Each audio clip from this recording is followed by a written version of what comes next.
어머니, 제발 저희 말 좀 들어보세요.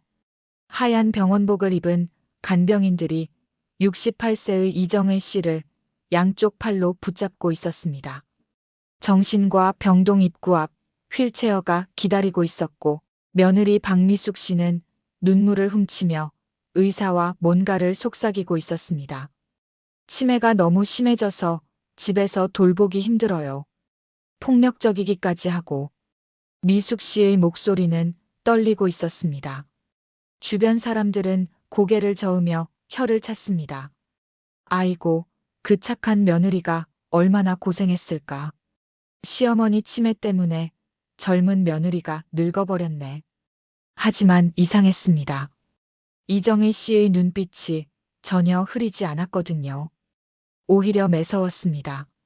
마치 모든 상황을 다 이해하고 있는 것처럼 말이죠.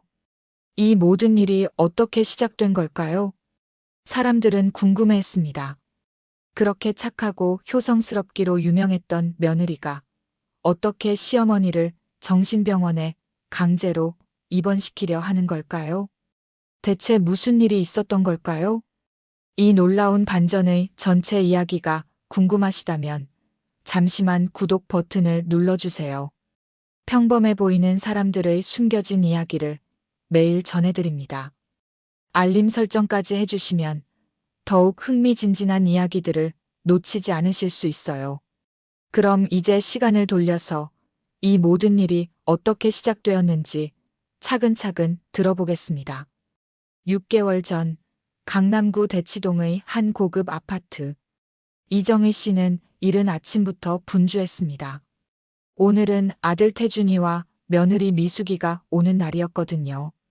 돌아가신 남편이 남겨준 이 집에서 혼자 살고 있던 그녀에게는 한 달에 한 번씩 오는 이들의 방문이 가장 큰 기쁨이었습니다. 오전 11시경 현관문이 열리자 며느리 미숙이 밝은 미소로 들어왔습니다. 손에는 비싸 보이는 한정식 도시락과 과일 바구니가 들려 있었어요. 35세의 미숙은 언제 봐도 단정하고 예뻤습니다. 특히 시어머니를 대할 때의 그 온화한 표정은 정말 며느리의 교과서 같았어요. 미숙은 능숙하게 도시락을 상에 차렸습니다. 전복죽, 갈비찜, 각종 나물 반찬들이 정성스럽게 담겨 있었어요. 가격만 해도 10만 원은 좋게 나올 만한 고급 음식들이었습니다. 미숙은 매번 이런 식으로 정성을 다해 시어머니를 모셨거든요. 이어서 아들 태준이도 들어왔습니다. 39세의 태준은 평범한 회사원이었어요. 중견기업에 다니며 성실하게 살아가는 어디서나 볼 수 있는 평범한 가장이었습니다. 어머니를 끔찍이 사랑하지만 바쁜 직장 생활 때문에 자주 오지 못하는 것이 늘 미안했어요. 미숙은 시어머니의 건강을 세심하게 챙겼습니다. 혈압약은 제때 드시는지, 밤에 잠은 잘 오시는지, 몸에 아픈 곳은 없는지, 친딸보다도 더 정성스럽게 안부를 묻고 걱정했어요. 이정희 씨는 이런 며느리를 바라보며 마음이 흐뭇했습니다.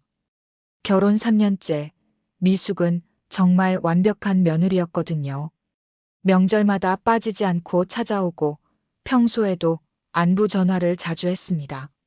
어머니 날이나 생신 때는 항상 정성스러운 선물을 준비했고요. 특히 비싼 건강식품이나 의류를 선물할 때는 정말 자식같이 느껴졌어요. 이날도 미숙은 새로 나온 건강보조제를 가져왔습니다. 한 상자에 100만 원이 넘는 고급 제품이었어요. 관절에 좋다며 정성스럽게 설명해주는 모습이 정말 효성스러웠습니다. 이정희 씨는 이런 며느리를 둔 자신이 얼마나 복이 많은지 새삼 느꼈어요. 점심을 함께 먹으며 가족들은 화기애애한 시간을 보냈습니다. 태준은 회사 이야기를, 미숙은 살림과 육아 이야기를 들려주었어요. 이정희 씨는 그저 듣고만 있어도 행복했습니다. 이런 평범하지만 따뜻한 일상이 그녀에게는 가장 큰 행복이었거든요. 미숙은 떠나기 전에도 꼭 꼼꼼했습니다. 냉장고에 반찬은 충분한지, 필요한 물건은 없는지, 몸에 이상은 없는지, 마치 친딸처럼 세심하게 살펴봤어요. 그리고 언제든 필요한 게 있으면 연락하라며 당부했습니다. 오후가 되어 그들이 돌아간 후 이정희 씨는 빈집에 홀로 남았습니다. 설거지를 하며 미소를 지었어요. 이런 며느리가 있어서 노후가 든든했습니다. 주변 사람들도 항상 부러워했거든요. 요즘 같은 세상에 이런 며느리를 어디서 찾겠냐면서 말이에요. 하지만 며칠 후 작은 이상함을 느꼈습니다. 평소 같으면 미숙이 이틀에 한 번씩은 안부 전화를 했을 텐데 이번 주는 연락이 없었거든요. 혹시 무슨 일이 있나 싶어 먼저 전화를 걸어봤습니다. 전화벨이 여러 번 울린 후에야 미숙이 받았어요. 목소리가 평소와 달랐습니다. 뭔가 급하고 불안해 보였어요. 어머니라고 부르는 톤도 예전 같지 않았고요. 미숙은 아이가 아파서 병원에 있다며 급하게 전화를 끊었습니다.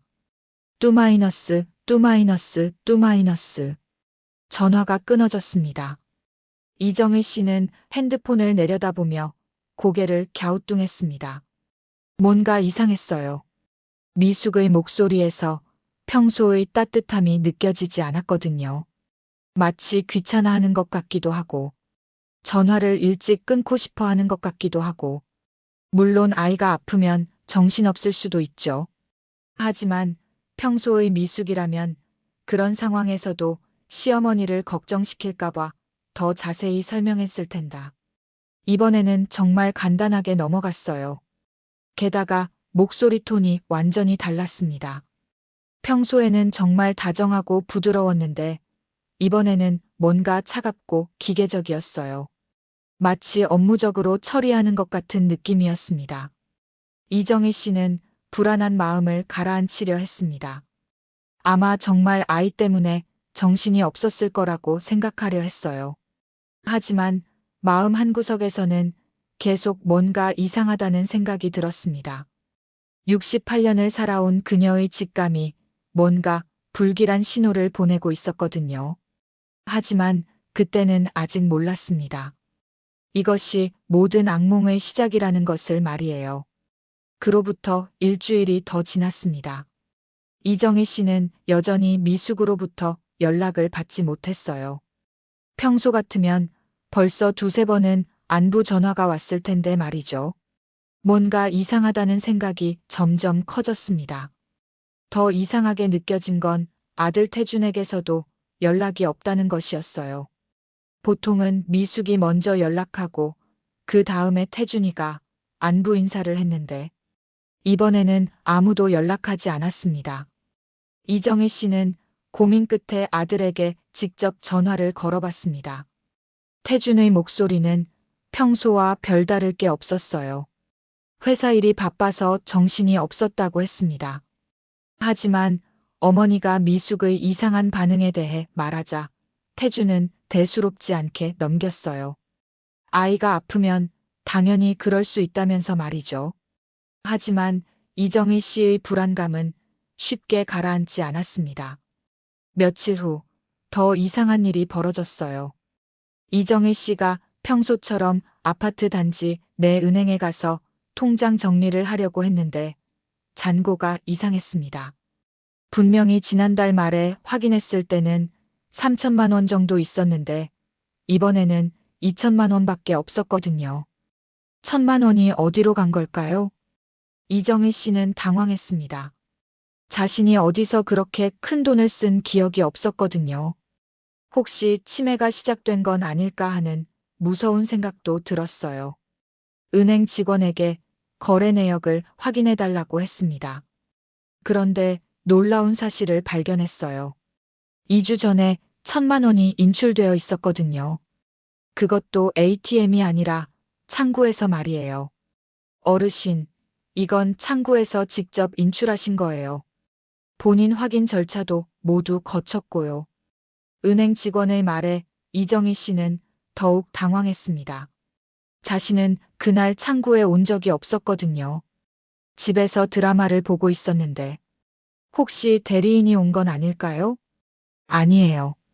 본인이 직접 오셨어요. CCTV도 확인해 봤는데 분명히 어르신이 맞습니다. 이정희 씨는 머리가 혼란스러웠습니다. 정말 자신이 갔다 온 걸까요? 기억이 나지 않는다는 게 더 무서웠어요. 집으로 돌아와서 곰곰 생각해 봤습니다. 2주 전. 그때가 언제였지?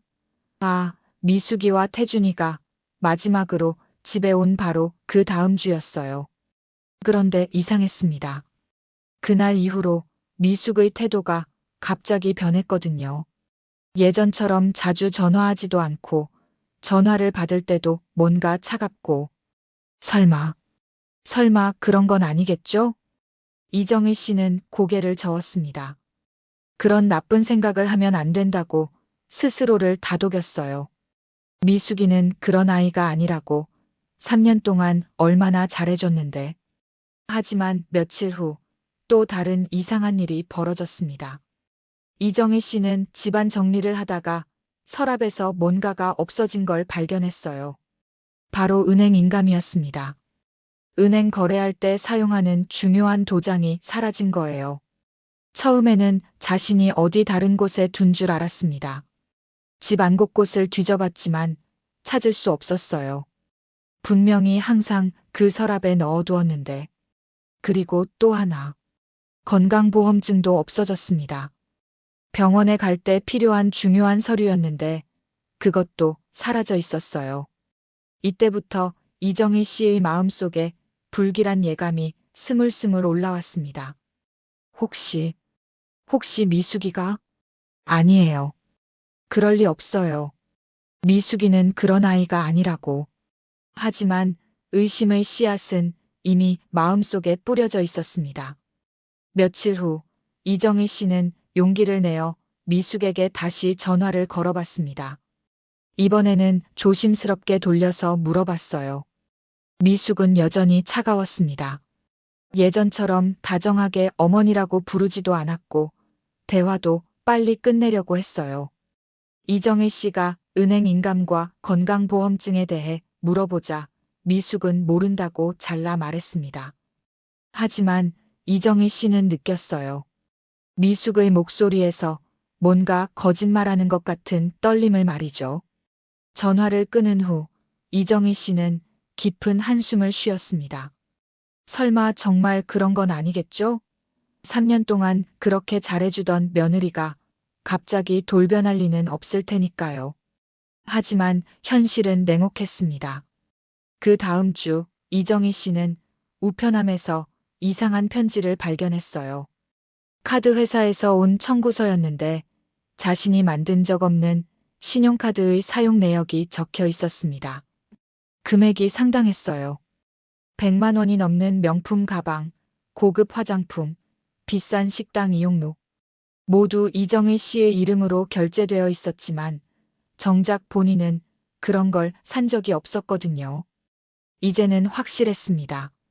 뭔가 잘못되고 있다는 것을 말이에요. 이정희 씨는 두려움과 배신감에 떨었습니다. 정말 미숙이가 그런 짓을 한 걸까요? 그렇게 믿고 아꼈던 며느리가 자신을 속이고 있었던 걸까요? 하지만 아직 확실하지 않았어요. 혹시 다른 이유가 있을지도 모르니까요. 이정희 씨는 더 확실한 증거를 찾기로 했습니다.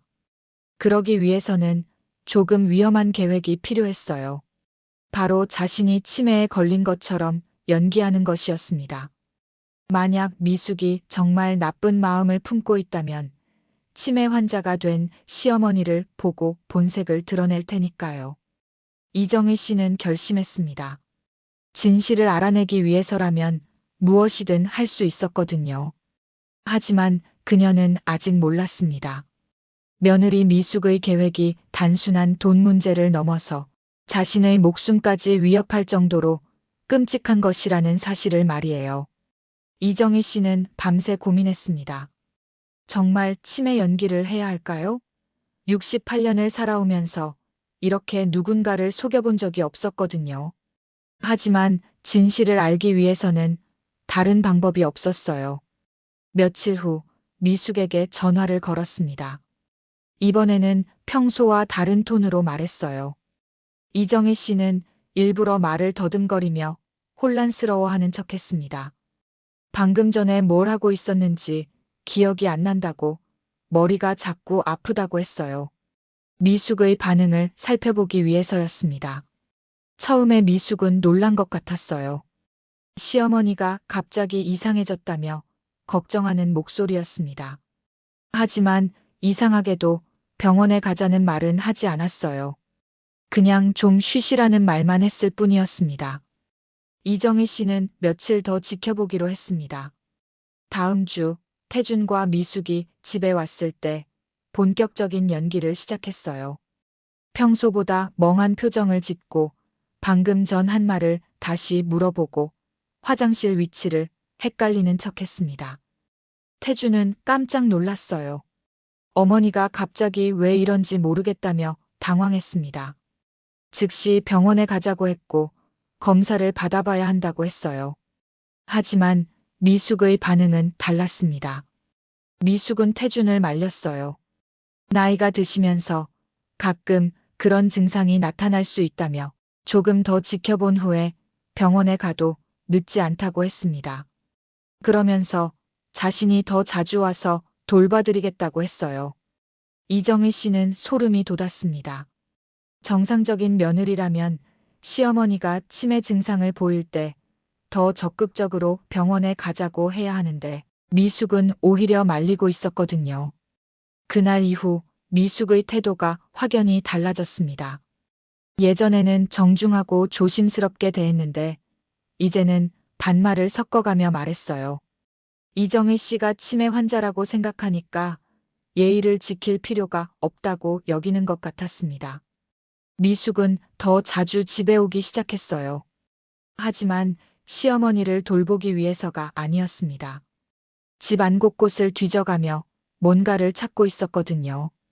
이정희 씨는 치매 환자인 척하며 미숙의 행동을 지켜봤습니다. 미숙은 서랍이라는 서랍은 모두 열어보고 옷장 깊숙한 곳까지 뒤졌어요. 분명히 돈이나 중요한 서류를 찾고 있는 것 같았습니다. 어느 날은 미숙이 이정희 씨의 휴대폰을 가져가려 했어요. 나이 드신 분이 복잡한 스마트폰을 쓰기 어려우니까 간단한 폰으로 바꿔드리겠다면서 말이에요. 하지만 이정희 씨는 알고 있었습니다. 휴대폰에는 은행 앱이 설치되어 있고 본인 인증으로 계좌 이체도 할 수 있거든요. 미숙이 노리는 건 바로 그것이었어요. 이정희 씨는 치매 환자답게 고집을 부리며 휴대폰을 내주지 않았습니다. 미숙은 짜증을 내면서 포기했어요. 예전 같으면 시어머니의 의견을 존중하며 부드럽게 설득했을 텐데 이제는 노골적으로 불쾌감을 드러냈습니다. 더 충격적인 일은 그 다음에 벌어졌어요. 미숙이 집에 와서 냉장고를 뒤지더니 유통기한이 지난 음식을 이정혜 씨에게 주는 거였어요. 멀쩡한 음식은 자기가 챙겨가면서 말이죠. 이정희 씨는 믿을 수가 없었습니다. 예전에는 가장 좋은 음식만 골라서 가져오던 미숙이 이제는 상한 음식을 시어머니에게 먹이려 하고 있었거든요. 미숙은 또 다른 핑계를 만들어냈습니다. 치매 환자는 입맛이 없어서 뭘 먹어도 상관없다면서 좋은 음식은 낭비라고 했어요. 그러면서 냉장고에 있던 비싼 한우까지 가져갔습니다. 이때부터 이정희 씨는 확신했어요. 미숙이 정말로 변했다는 것을, 아니, 처음부터 그런 사람이었다는 것을 말이에요. 더 무서운 건 미숙이 태준에게 거짓말을 하고 있다는 사실이었습니다. 태준이 어머니 안부를 묻으면 미숙은 항상 괜찮다고 대답했어요. 치매 증상도 별로 심하지 않다고, 자신이 잘 돌보고 있다고 했습니다.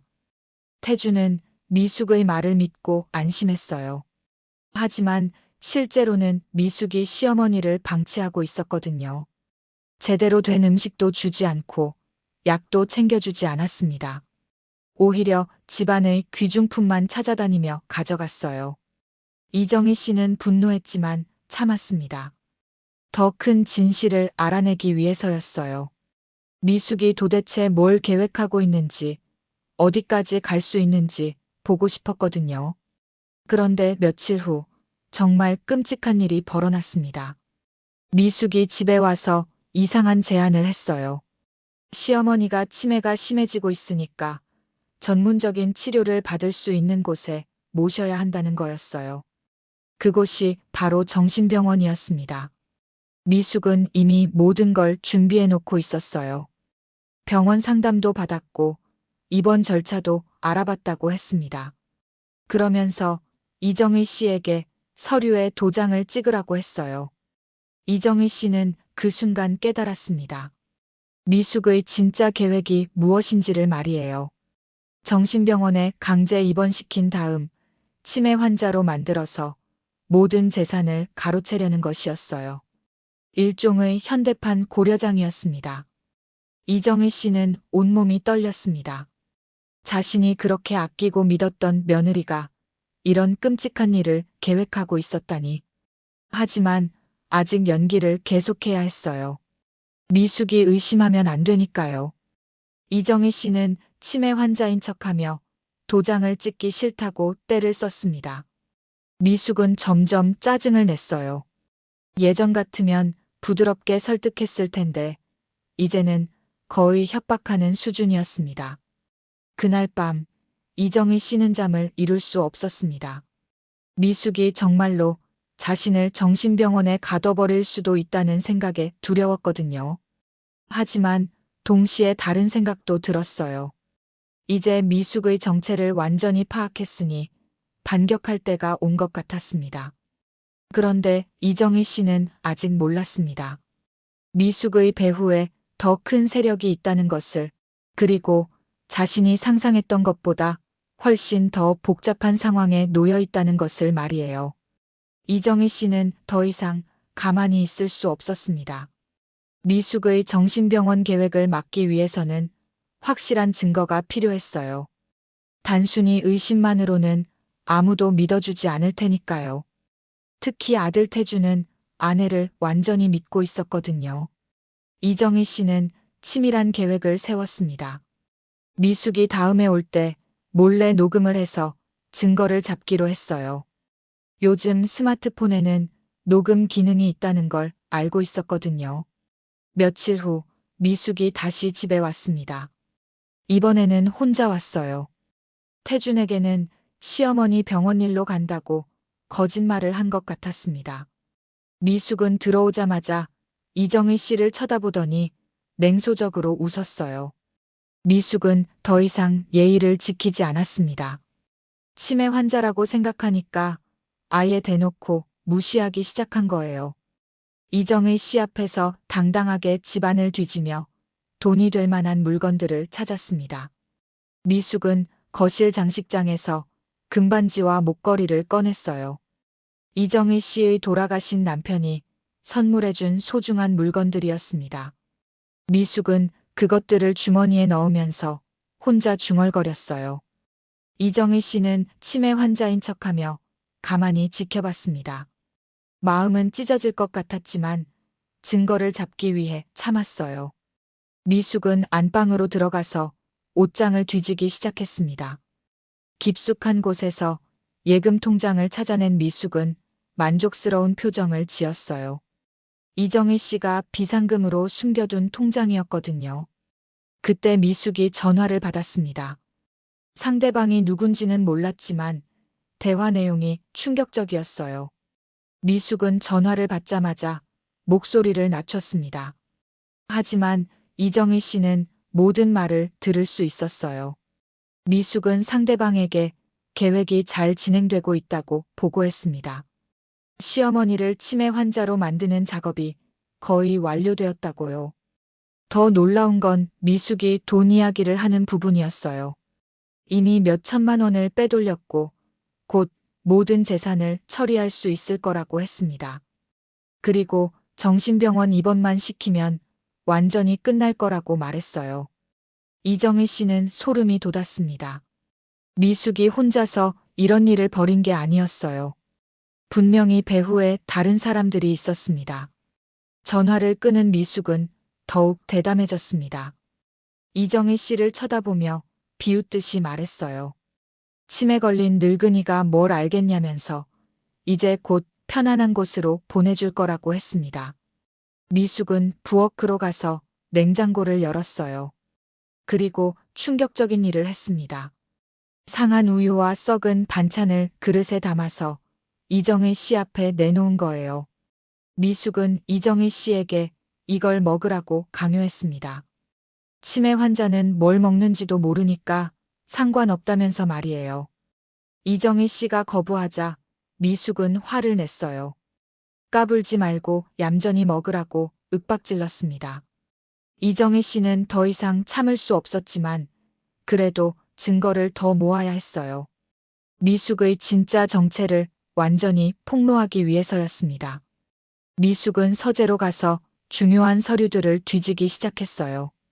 부동산 등기부등본, 보험 서류, 유언장 초안까지 모든 걸 꼼꼼히 살펴보며 계산기를 두드렸습니다.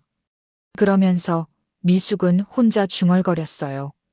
강남 아파트 2채의 상가 건물까지 합치면 얼마나 될지, 보험금은 또 얼마인지, 마치 이미 자신의 것이 된 듯이 계산하고 있었습니다. 미숙은 또 다른 전화를 걸었어요. 이번에는 정신병원 관계자인 것 같았습니다. 환자 한 명을 입원시키려고 하는데 언제 가능한지 묻고 있었거든요. 전화 통화에서 더 끔찍한 사실이 드러났습니다. 미숙은 이정희 씨를 정신병원에 입원시킨 후에 면회도 차단할 계획이었어요. 가족들에게는 환자 상태가 좋지 않아서 면회가 불가능하다고 거짓말을 할 생각이었습니다. 즉, 이정희 씨를 완전히 세상과 단절시켜서 아무도 모르게 재산을 빼돌리려는 거였어요. 현대판 고려장의 완벽한 계획이었습니다. 이정희 씨는 분노와 두려움이 동시에 밀려왔습니다. 하지만 아직 마지막 카드를 꺼낼 때는 아니었어요. 미숙이 혼자 이런 일을 벌이는 게 아니라면 배후 인물들까지 모두 잡아야 했거든요. 미숙은 마지막으로 이정희 씨의 휴대폰을 가져가려 했습니다. 이번에는 강제로 빼앗으려고 했어요. 치매 환자에게는 복잡한 스마트폰이 필요 없다면서 말이죠. 하지만 이정희 씨는 마지막까지 저항했습니다. 치매 환자답게 고집을 부리며 휴대폰을 놓지 않았어요. 미숙은 짜증을 내면서 다음에 꼭 가져가겠다고 위협했습니다. 미숙이 떠난 후 이정희 씨는 녹음된 파일을 확인했습니다. 모든 게 깨끗하게 녹음되어 있었어요. 미숙의 음모, 전화 통화 내용, 협박하는 모습까지 완벽한 증거였습니다. 하지만 이정희 씨는 아직 움직이지 않았어요. 한 가지 더 확인하고 싶은 게 있었거든요. 바로 미숙의 배후에 있는 인물들이 누구인지 그들의 정체까지 밝혀내고 싶었습니다. 그리고 무엇보다 미숙을 법정에서 완전히 무너뜨릴 수 있는 결정적 증거가 필요했어요. 단순한 녹음만으로는 부족했습니다. 미숙이 변명할 여지를 주지 않을 만큼 확실한 증거 말이에요. 이정희 씨는 결심했습니다. 미숙의 정신병원 계획을 역이용해서 오히려 그들의 정체를 완전히 폭로해버리기로 말이에요. 하지만 그러기 위해서는 더 큰 위험을 감수해야 했습니다. 정말로 정신병원까지 가야 할 수도 있었거든요.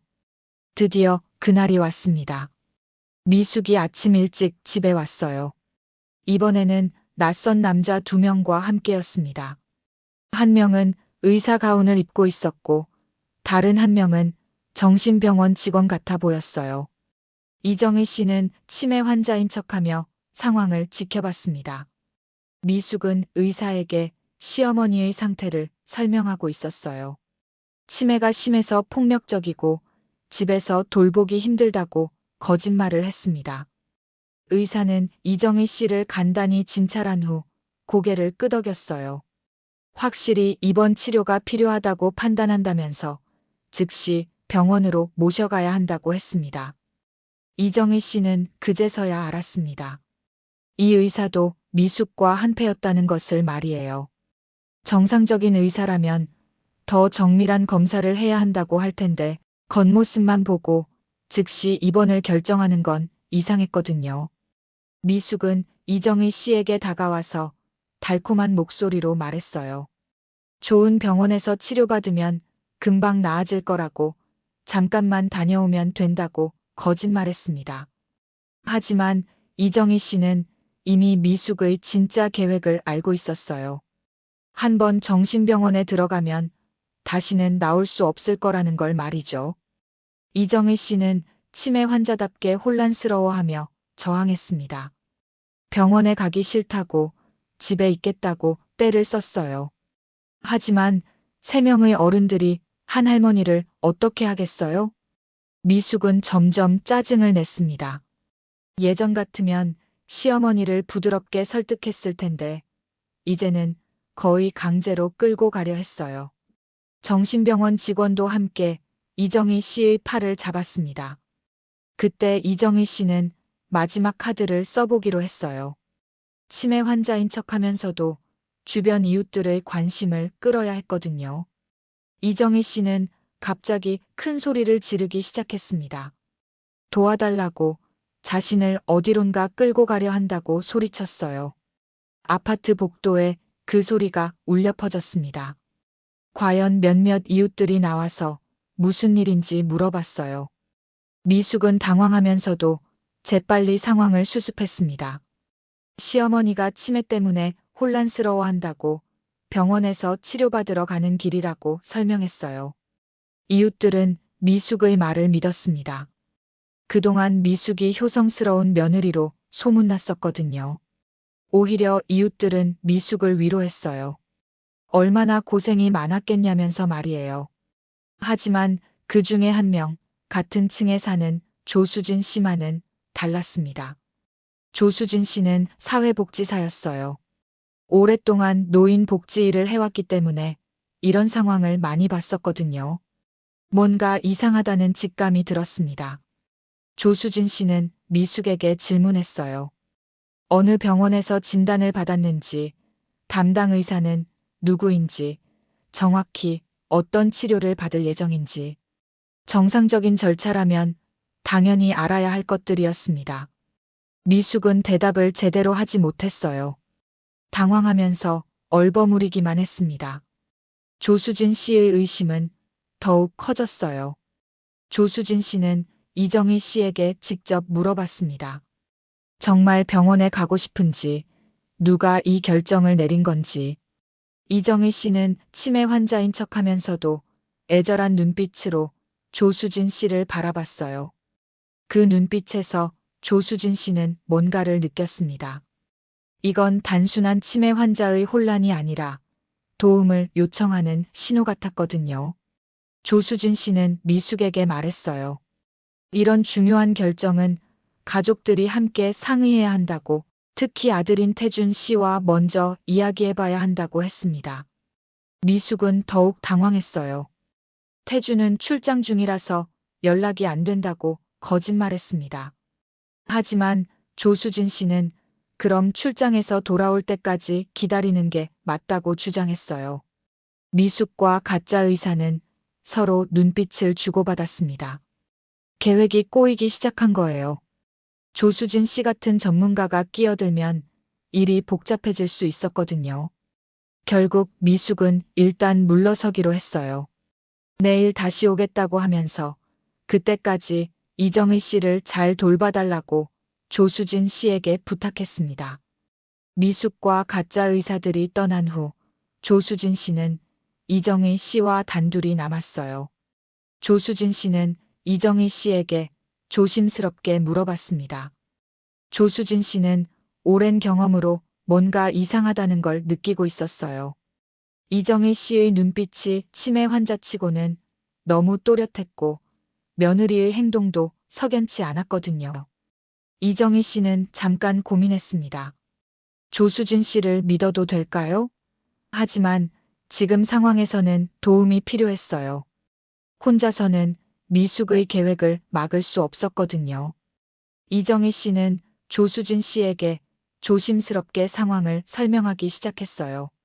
자신이 치매 연기를 하고 있다는 것, 며느리가 재산을 노리고 있다는 것, 정신병원에 강제로 입원시키려 한다는 것. 조수진 씨는 처음에는 믿기 어려워했어요. 하지만 이정희 씨가 보여준 녹음 파일을 듣고 나서는 완전히 확신했습니다. 이건 명백한 노인 학대이자 사기 사건이었거든요. 조수진 씨는 즉시 행동에 나섰어요. 우선 태준에게 연락해서 상황을 알려야 했고 경찰에도 신고해야 했습니다. 그리고 무엇보다 이정희 씨의 안전을 지켜야 했어요. 하지만 이정희 씨는 조수진 씨를 말렸습니다. 아직 때가 아니라고 미숙의 배후 세력까지 모두 잡고 싶다고 했어요. 그러려면 한 번 더 위험을 감수해야 한다고 말했습니다. 조수진 씨는 깜짝 놀랐어요. 이정희 씨가 생각했던 것보다 훨씬 더 지혜롭고 용기 있는 분이었거든요. 그리고 이제야 깨달았습니다. 이정희 씨에게 뭔가 특별한 경력이 있을 거라는 것을 말이에요. 이정희 씨는 조수진 씨에게 부탁했어요. 자신의 계획에 도움을 달라고 미숙과 그 배후 세력들을 완전히 무너뜨리는데 힘을 보태달라고 말했습니다. 조수진 씨는 고민했지만 결국 동의했어요. 이런 악질적인 범죄자들을 그냥 놔둘 수는 없었거든요. 두 사람은 치밀한 계획을 세우기 시작했습니다. 내일 미숙이 다시 올 때를 대비해서 말이에요. 그날 밤 이정희 씨는 조수진 씨에게 자신의 진짜 정체를 밝혔습니다. 조수진 씨는 믿을 수 없다는 표정을 지었어요. 평범한 할머니로만 알았던 이정희 씨가 사실은 30년간 검사로 일했다는 걸 들었거든요. 그것도 경제사범 전담 검사였다고 했습니다. 이정희 씨는 서재에서 낡은 서류함을 꺼냈어요. 그 안에는 검사 시절의 신분증, 표창장, 그리고 수많은 사건 기록들이 들어 있었습니다. 특히 노인 대상 사기 사건들을 많이 담당했다고 했어요. 조수진 씨는 그제서야 이해했습니다. 이정희 씨가 왜 그렇게 침착하게 상황을 파악하고 있었는지, 왜 증거 수집에 그렇게 능숙했는지 말이에요. 이정희 씨는 조수진 씨에게 말했어요. 미숙의 행동 패턴을 보니 이건 단순한 개인 범행이 아니라는 걸 확신한다고요. 분명히 조직적으로 노인들을 타겟으로 하는 사기단이 있을 거라고 했습니다. 그리고 내일 미숙이 올 때 완벽한 덫을 놓을 계획이라고 했어요. 미숙뿐만 아니라 배후 인물들까지 모두 잡아내겠다고 했습니다. 조수진 씨는 감탄했어요. 68세의 할머니가 이렇게 치밀하고 용기 있게 행동할 수 있다는 게 놀라웠거든요. 다음 날 아침 미숙이 다시 나타났습니다. 이번에는 어제와 다른 사람들과 함께 왔어요. 정신병원 원장이라고 소개하는 남자와 간병인이라는 여자가 함께였습니다. 어제 조수진 씨가 방해했으니까 더 확실한 방법을 쓰려는 것 같았어요. 미숙은 이정희 씨에게 다가와서 말했어요. 어제 많이 놀랐을 텐데 괜찮냐고, 오늘은 정말 좋은 병원에서 치료받을 수 있게 해주겠다고 했습니다. 하지만 이정희 씨는 이미 준비가 끝나 있었어요. 조수진 씨와 함께 완벽한 계획을 세워놨거든요. 이정희 씨는 갑자기 일어나서 서재로 걸어갔습니다. 미숙과 가짜 의사들은 당황했어요. 치매 환자가 갑자기 그렇게 또렷하게 움직일 리 없었거든요. 이정희 씨는 서재에서 검은색 가죽 케이스를 꺼냈어요. 그리고 천천히 돌아서서 미숙을 바라봤습니다. 그 순간 이정희 씨의 눈빛이 완전히 달라졌어요. 더 이상 혼란스러운 치매 환자가 아니었습니다. 날카롭고 위험 있는 30년간 법정에서 단련된 검사의 눈빛이었어요. 이정희 씨는 가죽 케이스를 열었습니다. 그 안에서 검사 배지가 나왔어요. 금색으로 빛나는 대한민국 검찰청 배지였습니다. 미숙은 얼굴이 새하얗게 변했어요. 뭔가 잘못되었다는 걸 직감했거든요. 이정희 씨는 차분하지만 위험 있는 목소리로 말했습니다. 자신이 30년간 검사로 일했으며 특히 경제사범과 노인 대상 사기 사건을 전담했다고 했어요. 그리고 미숙의 모든 범행을 처음부터 다 알고 있었다고 말했습니다. 미숙은 말을 더듬기 시작했어요. 어떻게 이런 일이 가능한지 믿을 수 없다는 표정이었습니다. 이정희 씨는 미숙에게 말했어요. 자신이 치매 연기를 한 이유는 미숙의 진짜 정체를 확인하기 위해서였다고요. 그리고 결과적으로 미숙이 계획한 모든 범행을 확인할 수 있었다고 했습니다. 이정희 씨는 핸드폰을 꺼내서 녹음 파일을 재생했어요. 미숙이 어제와 그제 한 말들이 고스란히 들렸습니다. 재산을 빼돌린다는 말, 정신병원에 가둬버리겠다는 말, 배후 인물과의 전화 통화까지 모든 게 증거로 남아 있었어요. 미숙과 가짜 의사들은 완전히 당황했습니다. 이런 상황은 전혀 예상하지 못했거든요. 가짜 정신병원 원장이 뭔가 말하려 했지만 이정희 씨는 단호하게 막았어요. 자신이 이미 정신보건법과 관련 규정들을 다 확인했으며 그들의 행위는 불법 감금 시도에 해당한다고 말했습니다. 그때 조수진 씨가 나타났어요. 그런데 혼자가 아니었습니다. 진짜 경찰관 2명과 함께 왔거든요. 미숙은 도망치려 했지만 이미 늦었어요. 경찰관들이 재빨리 출입구를 막았습니다. 이정희 씨는 경찰관들에게 차근차근 상황을 설명했어요. 자신의 검사 경력을 밝히고 수집한 증거들을 제시했습니다. 녹음 파일, 사라진 물건들의 목록, 무단으로 인출된 은행 거래 내역까지 완벽한 증거 자료였어요. 미숙은 변명하려 했어요. 시어머니가 정말 치매에 걸린 줄 알았다고, 좋은 마음에서 도와주려 했다고 거짓말했습니다. 하지만 이정희 씨는 냉정하게 반박했어요. 그럼 왜 상한 음식을 먹이려 했는지, 왜 귀금속을 훔쳐갔는지, 왜 무단으로 돈을 인출했는지 설명해 보라고 했습니다. 미숙은 할 말이 없었어요. 녹음된 증거 앞에서는 어떤 변명도 통하지 않았거든요. 가짜 의사들도 마찬가지였어요. 이정희 씨는 그들의 의사 면허증을 확인해 보라고 경찰에게 요청했습니다. 과연 가짜였어요. 진짜 의사도 아니면서 정신병원 입원을 결정하려 했던 거였습니다. 경찰관들은 미숙과 가짜 의사들을 체포했어요. 사기, 절도, 불법 감금 시도 등의 혐의였습니다. 미숙은 끌려가면서도 믿을 수 없다는 표정이었어요. 자신이 그렇게 완벽하게 속았다는 게 받아들여지지 않았거든요. 하지만 이정희 씨는 아직 끝나지 않았다고 생각했어요. 미숙 혼자서 이런 조직적인 범행을 벌일 수는 없었거든요. 분명히 더 큰 배후 세력이 있을 거였습니다. 그리고 무엇보다 아들 태준에게 이 모든 상황을 설명해야 했어요. 자신이 속인 것도 미안했고 아내의 진짜 정체를 알려줘야 했거든요. 조수진 씨는 이정희 씨를 바라보며 감탄했어요.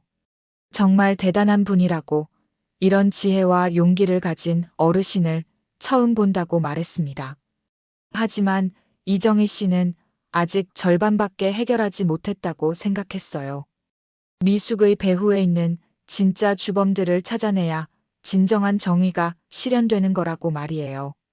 그리고 또 하나, 미숙이 왜 이런 일을 벌이게 되었는지도 궁금했습니다. 처음부터 나쁜 사람이었을까요?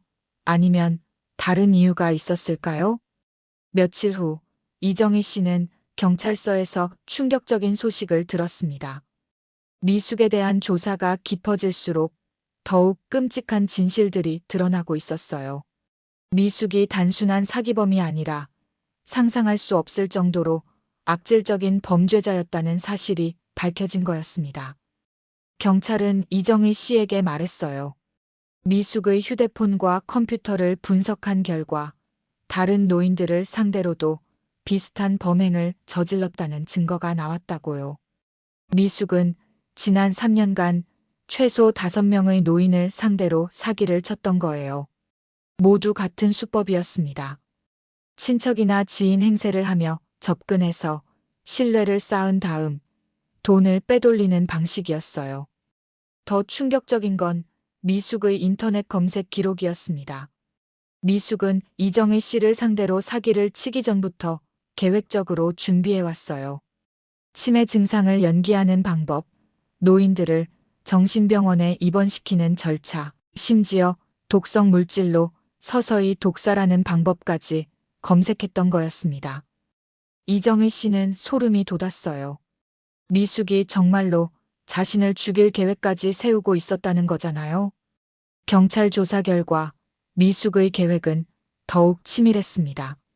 먼저 이정희 씨를 치매 환자로 만든 다음 정신병원에 가둬두고 재산을 모두 처분할 예정이었어요.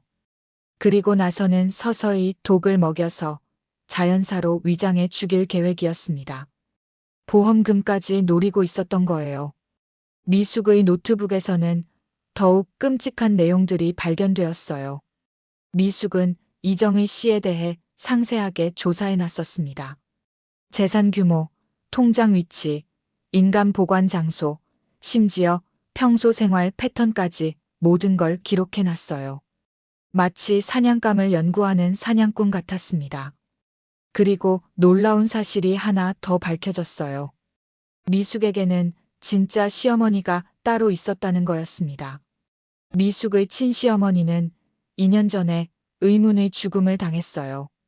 공식적으로는 심장마비였지만 경찰이 다시 조사해보니 독살 의혹이 강했습니다. 미숙이 연습삼아 친시어머니를 먼저 죽였을 가능성이 높았어요. 이정희 씨는 분노로 온몸이 떨렸습니다. 이런 악마 같은 년이 자신의 며느리였다니. 생각만 해도 소름이 돋았어요. 경찰은 미숙을 재조사했지만 미숙은 끝까지 발뺌했어요. 미숙은 자신은 그런 일을 한 적 없다고, 모든 게 누명이라고 주장했습니다. 하지만 증거는 너무나 명확했어요. 검색 기록, 메모, 그리고 다른 피해자들의 증언까지. 변명할 여지가 전혀 없었습니다. 특히 미숙이 구입한 독성 물질이 결정적 증거였어요. 미숙은 인터넷으로 농약 성분의 독성 물질을 주문했었는데 이걸 이정희 씨의 음식에 조금씩 넣을 계획이었던 거예요. 이정희 씨는 경찰에게 말했어요. 미숙을 절대 용서할 수 없다고, 법의 최대한 엄벌에 처해달라고 요청했습니다. 미숙의 다른 피해자들도 속속 나타났어요. 70대 할머니 한 분은 미숙에게 2천만 원을 사기당했다고 증언했습니다. 미숙이 먼 친척이라고 속이고 접근해서 병원비가 급하다며 돈을 빌렸는데 그 후로 연락이 두절되었다고 했어요. 또 다른 할아버지는 미숙에게 3천만 원을 빼앗겼다고 했습니다. 투자하면 2배로 불려준다는 거짓말에 속아서 전 재산을 맡겼는데 미숙이 그 돈을 가지고 사라져버렸다고 했어요. 피해자들은 모두 한 목소리로 말했어요. 미숙이 얼마나 교활하고 악독한지, 어떻게 그렇게 자연스럽게 거짓말을 할 수 있는지 믿을 수 없다고 했습니다. 이정희 씨는 다른 피해자들을 만나보았어요. 그분들은 모두 이정희 씨와 비슷한 상황이었습니다. 처음에는 미숙이 너무 착하고 정성스러워서 의심조차 하지 않았다고 했어요. 하지만 나중에 돈이 사라지고 나서야 속았다는 걸 깨달았다고 합니다. 가장 안타까운 건 83살 할머니의 사연이었어요. 그 할머니는 미숙에게 노후 자금 전부인 5천만 원을 사기당했다고 했습니다. 미숙이 효성스러운 손녀라고 속이고 접근해서 할머니의 신뢰를 완전히 얻은 다음 은행 통장과 인감을 모두 가져갔다고 해요.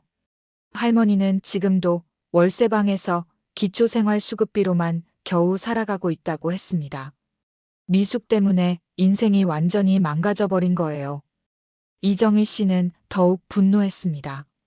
미숙이 얼마나 많은 노인들의 인생을 파괴했는지 생각하니 치를 떨었어요. 검찰에서는 미숙에게 사기, 절도, 살인미수, 독살 시도 등 여러 혐의를 적용하기로 했어요. 형량도 최대 15년까지 나올 수 있다고 했습니다. 아들 태준도 모든 진실을 알게 되었어요. 태준은 완전히 충격을 받았습니다. 자신이 그렇게 사랑했던 아내가 이런 악마 같은 사람이었다니 믿을 수가 없었어요. 태준은 이정희 씨에게 무릎을 꿇고 사죄했습니다. 자신이 미숙을 제대로 못 봤다고, 어머니가 그런 위험에 처해 있는 줄도 모르고 있었다고 자책했어요. 이정희 씨는 아들을 위로했어요. 미숙이 워낙 교활해서 속는 게 당연하다고, 태준 잘못이 아니라고 말했습니다. 하지만 태준은 결심했어요. 미숙과는 즉시 이혼하겠다고, 그런 악마와는 하루도 더 함께 살 수 없다고 했습니다. 미숙의 재판이 시작되었을 때 이정희 씨는 증인으로 출석했어요. 법정에서 미숙은 여전히 뻔뻔했습니다. 자신은 억울하다고, 모든 게 오해라고 주장했어요. 하지만 수많은 증거 앞에서는 어떤 변명도 통하지 않았습니다. 이정희 씨는 법정에서 당당하게 증언했어요. 미숙이 얼마나 계획적이고 악질적인 범죄를 저질렀는지, 다른 노인들에게도 같은 피해를 입혔는지 상세하게 설명했습니다. 판사도 미숙의 죄상에 경악했어요. 이렇게 조직적이고 지속적으로 노인들을 상대로 사기를 친 사례는 드물다고 했습니다. 미숙은 결국 모든 혐의에 대해 유죄 판결을 받았어요. 징역 12년, 벌금 3억 원이라는 중형이 선고되었습니다. 이정희 씨는 드디어 마음이 시원해졌어요. 그 악질적인 며느리가 마땅한 대가를 치르게 된 거니까요. 미숙의 판결이 확정된 후 이정희 씨의 완전한 복수가 시작되었습니다. 먼저 재산 환수 작업이 진행되었어요. 미숙이 빼돌린 모든 돈과 귀금속들이 이정희 씨에게 돌아왔습니다. 여기에 정신적 피해에 대한 위자료까지 추가로 받아냈어요. 총 3억 원에 달하는 금액이었습니다. 미숙은 감옥에서 완전히 무너졌어요. 12년이라는 긴 형기 앞에서 미숙은 절망했습니다. 출소할 때쯤이면 50이 다 되어버리는 거였어요. 그때까지 기다려줄 사람도 없었고 사회에 나와서 할 수 있는 일도 없을 것 같았습니다. 무엇보다 미숙을 가장 절망하게 만든 건 사회적 매장이었어요. 미숙의 범죄는 언론에 크게 보도되었습니다. 며느리가 시어머니 독살 시도, 노인 전문 사기범 며느리, 현대판 고려장 시도한 악질 며느리 등 자극적인 제목들이 연일 뉴스를 장식했어요. 미숙의 얼굴과 실명이 모두 공개되었습니다. 인터넷에는 미숙을 비난하는 댓글들이 폭주했어요. 어떻게 시어머니에게 그런 짓을 할 수 있냐며 분노하는 사람들이 대부분이었습니다. 미숙이 살던 동네에서는 완전히 추방당했어요. 이웃들은 미숙의 집 앞에 악마가 살던 집이라는 팻말을 붙였습니다. 미숙의 가족들도 수치심을 견디지 못하고 다른 지역으로 이사를 가야 했어요. 아들 태준은 즉시 이혼 절차를 밟았습니다. 태준은 법원에 이혼 소송을 제기하면서 미숙의 모든 범죄 사실을 증거로 제출했어요. 재판부는 미숙의 악질적인 행위를 인정하고 태준에게 유리한 판결을 내렸습니다. 양육권은 물론 모든 재산도 태준이 가져갔어요. 미숙은 이제 정말로 혼자가 되었습니다. 가족도 없고 친구도 없고 재산도 없는 상태였어요. 감옥에서 나와도 갈 곳조차 없었습니다. 완전한 사회적 고립 상태가 된 거였어요.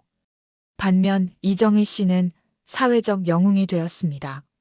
언론에서는 이정희 씨를 지혜로운 할머니, 용기 있는 어르신, 정의의 수호자라고 칭찬했어요. 70 가까운 나이에도 불구하고 악질 범죄자를 직접 잡아낸 용기가 화제가 되었습니다. 정부에서는 이정희 씨에게 국민포장을 수여했어요. 시상식에서 이정희 씨는 당당하게 말했습니다. 이정희 씨는 수상 소감에서 이렇게 말했어요. 나이가 들었다고 해서 무시당하거나 속아서는 안 된다고, 어르신들도 충분히 강하고 지혜롭다고 강조했습니다. 그리고 이런 악질 범죄자들에게는 절대 관용을 베풀어서는 안 된다고 못 박았어요. 전국의 시니어들이 이정희 씨를 지지했습니다. 온라인 커뮤니티에는 이정희 씨를 칭찬하는 글들이 쏟아졌어요. 우리 어르신들의 자랑, 정말 시원하다. 나도 저런 할머니가 되고 싶다 등의 댓글들이 연일 올라왔습니다. 특히 같은 처지의 시어머니들이 열광했어요. 며느리 때문에 고생하는 시어머니들이 이정희 씨의 이야기를 보며 대리만족을 느꼈거든요. 이정희 씨는 미숙의 다른 피해자들도 도와주었어요. 이정희 씨는 자신이 받은 위자료 중 일부를 다른 피해자들에게 나눠주었습니다. 특히 전 재산을 잃고 월세방에서 살고 있던 83살 할머니에게는 1,000만 원을 전달했어요. 피해자 할머니는 눈물을 흘리며 감사해했습니다. 이정희 씨 덕분에 미숙을 처벌할 수 있었고 일부나마 피해를 보상받을 수 있게 되었다고 말했어요. 이정희 씨는 또한 노인 보호 활동에도 적극 참여했습니다. 이정희 씨는 검사 출신의 경험을 살려서 노인 대상 사기 예방 교육을 시작했어요. 각종 복지관과 경로당을 다니며 어르신들에게 사기 수법을 알려주고 대처 방법을 가르쳐 주었습니다. 어르신들은 이정희 씨의 강의를 들으며 큰 도움을 받았어요. 실제 경험담을 바탕으로 한 생생한 교육이었기 때문에 더욱 효과적이었습니다. 몇 달 후 이정희 씨는 조수진 씨와 함께 노인 권익 보호 단체를 만들었어요. 이 단체는 이정희 씨와 같은 피해를 당하는 어르신들을 도와주는 역할을 했습니다. 무료 법률 상담을 해주고 사기 피해 신고를 접수하고 경찰 수사에도 협조했어요. 단체 활동이 알려지면서 전국에서 도움을 요청하는 연락이 쇄도했습니다. 이정희 씨는 바쁘지만 보람을 느꼈어요. 자신의 경험이 다른 어르신들에게 도움이 되고 있다는 게 기뻤거든요. 한편 태주는 새로운 삶을 시작했습니다. 태주는 아이와 함께 이정희 씨 집으로 이사했어요. 어머니와 함께 살면서 아이를 키우기로 한 거였습니다. 이정희 씨는 손자와 함께 지낼 수 있어서 정말 행복했어요. 태주는 이정희 씨에게 진심으로 사과했습니다. 그리고 앞으로는 어머니를 더욱 잘 모시겠다고 약속했어요. 미숙 때문에 어머니가 얼마나 위험했는지 알고 나니 정말 끔찍했다고 말했습니다. 이정희 씨와 태준 부자는 더욱 끈끈한 가족이 되었어요. 예전에는 미숙이 중간에서 이간질을 해서 서먹했는데 이제는 직접 소통하니까 훨씬 좋았습니다. 손자도 할머니와 더 가까워졌고요. 1년 후 이정희 씨는 텔레비전 프로그램에 출연했습니다. 어르신의 지혜라는 프로그램에서 이정희 씨의 이야기를 다뤘어요. 시청자들은 이정희 씨의 용기와 지혜에 감탄했습니다. 방송 후에는 이정희 씨를 만나고 싶다는 연락이 수없이 왔어요. 이정희 씨는 방송에서 마지막으로 당부했습니다. 어르신들이 결코 만만한 존재가 아니라고, 젊은 세대들이 함부로 대해서는 안 된다고 말했어요. 그리고 어떤 어려움이 와도 포기하지 말고 용기 있게 맞서라고 격려했습니다. 미숙은 감옥에서 이 모든 소식을 들었습니다. 미숙은 후회했지만 이미 늦었어요.